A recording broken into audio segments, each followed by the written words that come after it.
Welcome back class. So class 12, in the previous video we had discussed about the meaning of macroeconomics. Now in this video we will discuss about the scope and significance of macroeconomics. Okay, आज जो हम बात करेंगे इस video में, अब हम बात करेंगे scope and significance of macroeconomics. और इस टॉपिक के बाद हमारा इंट्रोडक्शन चैप्टर फर्स्ट ये कंप्लीट हो जाएगा। इंट्रोडक्शन में हमें इतना ही समझना है कि एक तो क्या होता है, मीनिंग क्या होता है मैक्रोइकोनॉमिक्स का, डिफरेंस क्या है माइक्रोइकोनॉमिक्स के, एंड स्कोप एंड सिग्निफिकेंस क्या है। So let's start. So first let's start with the scope of macroeconomics. First of all, as class 12 you all know that scope means why, objective. So scope of macroeconomics means over here that why macroeconomics should be studied. The main objective for studying macroeconomics is first is estimation of national income and its aggregate. Macroeconomics को हम इसीलिए पढ़ते हैं ताकि हमें estimate कर सके, ताकि हम कि पूरे देश की नेशनल इनकम कितनी है, यानी देश ने टोटल पैसा कितना कमाया, एंड इट्स एग्रीगेट। अब नेशनल इनकम के एग्रीगेट कौन से होते हैं, जीडीपी एंड एनडीपी, जैसे कि gross domestic product and net domestic product, ये उसके एग्रीगेट्स हैं जो हम नेशनल इनकम में। फर्दर जब नेशनल इनकम का चैप्टर आएगा तब हम इनको डीपली पढ़ेंगे, जीडीपी क्या होती है, एनडीपी क्या होती है, ये हम बाद में पढ़ेंगे। लेकिन अभी आपको क्या समझना है सिर्फ कि हमारी सबसे पहली जरूरत क्या है मैक्रोइकोनॉमिक्स को पढ़ने की, कि इससे हम एस्टिमेट कर सकते हैं हमारी नेशनल इनकम और उसके एग्रीगेट, कि हमारे देश की नेशनल इनकम कितनी होगी, उसके एग्रीगेट्स क्या होंगे। इसके लिए जरूरी है मैक्रोइकोनॉमिक्स को पढ़ना।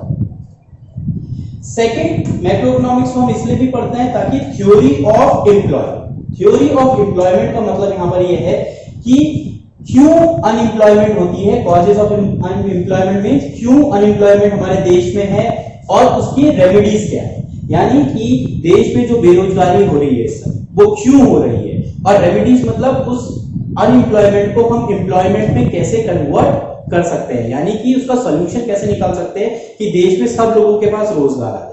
अगर देश में सभी लोगों के पास रोजगार आ जाएगा तो ऑब्वियस सी बात है देश में भी तरक्की होगी, लेकिन जिस देश में ज्यादा अनएम्प्लॉयमेंट रहेगा उस देश को डेवलप होने में बहुत ज्यादा टाइम लग जाएगा। तो सेकंड हमारा जो स्कोप था वो ये था कि थ्योरी ऑफ एम्प्लॉयमेंट, हम इसमें ये भी पढ़ते।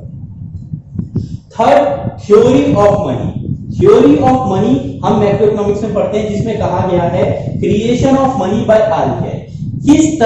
किस तरीके से आरबीआई जो रिजर्व बैंक ऑफ इंडिया है, हमारा सेंट्रल बैंक ऑफ इंडिया है, ये मनी को क्रिएट करे। कौन से ऐसे तरीके होंगे जिनसे हम मनी को क्रिएट कर सकें, क्लियर। जैसे कि अगर हम एक नॉर्मल सा एग्जांपल बैंक का लेते हैं, बैंक अपना पैसा कैसे क्रिएट करता है, बैंक हम पब्लिक से पैसा डिपॉजिट कराता है, उस डिपॉजिट वाले पैसे को किसी ना किसी को लोन पे देता है और उससे इंटरेस्ट कमाता है, यानी उससे पैसा कमाता है। तो यहाँ पर भी ये डिसाइड करना जरूरी है, थ्योरी ऑफ मनी में हम ये डिसाइड करते हैं कि कैसे आरबीआई मनी को क्रिएट करे। ये सब चीज हम मैक्रोइकोनॉमिक्स के अंदर में पढ़ते हैं। Role of government, fourth scope इसका आता है role of government. How government budget impact on economy means, आप सबने सुना होगा गवर्नमेंट ने बजट निकाला, रेलवे का बजट होता है, डिफेंस का बजट होता है, हर चीज का बजट निकालती है सरकार और उसी बजट के अकॉर्डिंग अपने काम को आगे प्रोग्रेस में लाती है। तो ये चीज भी हम मैक्रोइकोनॉमिक्स में पढ़ते हैं कि जो भी बजट गवर्नमेंट बनाती है उसका इंपैक्ट क्या पड़ता है इकोनॉमी। मैंने आपको इससे पहले वाली वीडियो में समझाया था, मतलब इकोनॉमी का कि एक ऐसा पर्टिकुलर एरिया जहां से हम अपनी अर्निंग को करते हैं। तो जो वो पर्टिकुलर इकोनॉमी होगी उस इकोनॉमी में गवर्नमेंट बजट का क्या इंपैक्ट पड़ेगा, पॉजिटिव पड़ेगा या नेगेटिव पड़ेगा, ये चीज भी हम किसमें पढ़ते हैं, मैक्रो इकोनॉमिक्स में पढ़ते हैं। सो ये चार हमारे स्कोप हैं जिनको एक और बार आप समझ लीजिए। फर्स्ट तो स्कोप हमारे पास क्या है, estimation of national income and it's aggregate, यानी कि मैक्रो इकोनॉमिक्स में हम सबसे पहले स्कोप की अगर बात करें तो ये पढ़ते हैं कि हमारी नेशनल इनकम को हम कैसे एस्टिमेट करें उसके एग्रीगेट के साथ। सेकंड, थ्योरी ऑफ एम्प्लॉयमेंट, यानी कि इसमें हम ये समझते हैं मैक्रोइकोनॉमिक्स में कि जो अनएम्प्लॉयमेंट हमारे देश में इस समय हो रही है उसके कॉजेस क्या हैं और उस अनएम्प्लॉयमेंट को एम्प्लॉयमेंट में कैसे कन्वर्ट किया जाए, यानी उसकी रेमेडीज क्या होंगी, उसका सॉल्यूशन क्या होगा। जो ये कॉजेज ऑफ एम्प्लॉयमेंट है इसका सॉल्यूशन क्या होगा। वो रेमेडीज हम यहाँ पर समझें। थर्ड बात करें थ्योरी ऑफ मनी की।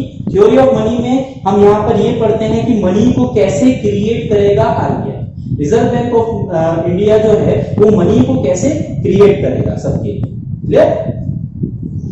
फोर्थ एट लास्ट हमारे पास आता है रोल ऑफ गवर्नमेंट। यहाँ पर गवर्नमेंट का क्या रोल है, जो गवर्नमेंट बजट निकालता है, जो भी गवर्नमेंट बजट बना रहा है, चाहे वो किसी भी पर्टिकुलर फील्ड का हो, किसी भी एक इकोनॉमी के लिए हो, उसका इंपैक्ट इकोनॉमी में क्या पड़ेगा। जो भी बजट सरकार निकालती है या बनाती है हमारे लिए, उसका इंपैक्ट इकोनॉमी में क्या पड़ेगा, पॉजिटिव या नेगेटिव, ये चीज भी हम मैक्रो इकोनॉमिक्स में पढ़ते हैं। तो ये तो था हमारा स्कोप। नेक्स्ट अगर हम बात करें सिग्निफिकेंस, सिग्निफिकेंस का मतलब इंपॉर्टेंस भी आप समझ सकते हैं कि मैक्रो इकोनॉमिक्स क्यों इंपॉर्टेंट है हमारे। डिस्क्रिप्शन ऑफ इकोनॉमी, सबसे पहली बात अगर हम मैक्रो इकोनॉमिक्स को पढ़ रहे हैं उससे हमें एक हमारी इकोनॉमी का डिस्क्रिप्शन मिल जाता है।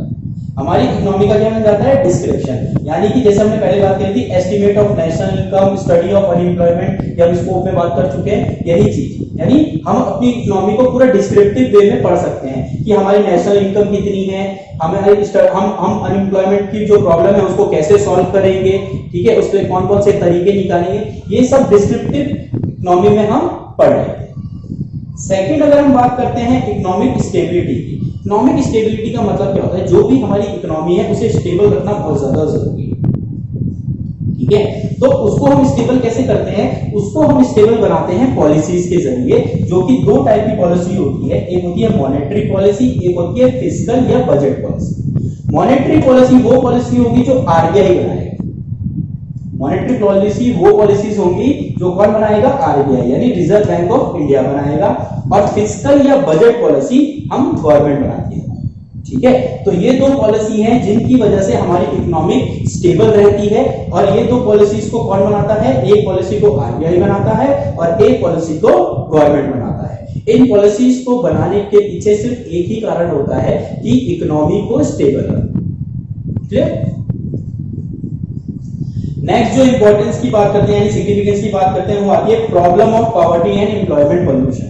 ठीक है, से ये तो एक कॉमन टॉपिक आ गया पॉवर्टी एंड एम्प्लॉयमेंट पोल्यूशन, लेकिन कॉमन टॉपिक के साथ साथ ये हमारे देश में ही मेजर प्रॉब्लम है कि देश की गरीबी को कैसे हटाया जा सके, और देश में जो पोल्यूशन फैल रहा है, जैसे कि अगर हम बात करते हैं आजकल लॉकडाउन चल रहा है तो सबको पता होगा इस समय पोल्यूशन हर जगह पे बहुत कम हो चुका है।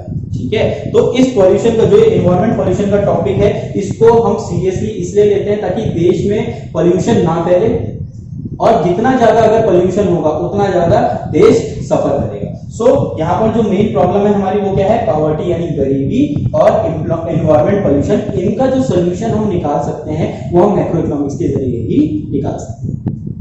लास्ट हमारे पास जो बात करते हैं, लास्ट हमारे पास आता है policy formulation for growth and development of a country, which means क्या, कहने का मतलब यहाँ पर क्या है कि हमारा जो लास्ट टॉपिक है वो है पॉलिसी फॉर्मुलेशन। यानी हमें पॉलिसी, गवर्नमेंट को पॉलिसी इस तरीके से बनानी चाहिए जिससे हमारा देश क्या कर सके, ग्रो कर सके, डेवलप हो सके, और जो ये पॉलिसी वो बनाएंगे ये मैक्रो इकोनॉमिक्स की हेल्प से ही बना सकते हैं। जब उनके पास पूरे देश की जानकारी होगी, ऐसे मैंने आपको स्टार्टिंग की वीडियो में और पहले से भी बोलता रहा हूं कि मैक्रो इकोनॉमिक्स पूरी कंट्री से डील करती है, एक इंडिविजुअल से नहीं। तो अगर जब पूरी गवर्नमेंट, हमारी जो गवर्नमेंट है उसके पास पूरी कंट्री की नॉलेज होगी, तभी जाके वो पॉलिसी कंट्री से रिलेटेड बना सकता है, ताकि देश में क्या हो, डेवलपमेंट हो सके, और देश में क्या हो, ग्रोथ हो सके। क्लियर। सो ये जो आज हमारा टॉपिक था आज का, जिसमें हमने मैक्रो इकोनॉमिक्स के बारे में पढ़ा है, डिफरेंस पढ़ा है micro and macro, and at last हमने स्कोप और सिग्निफिकेंस भी पढ़े हैं।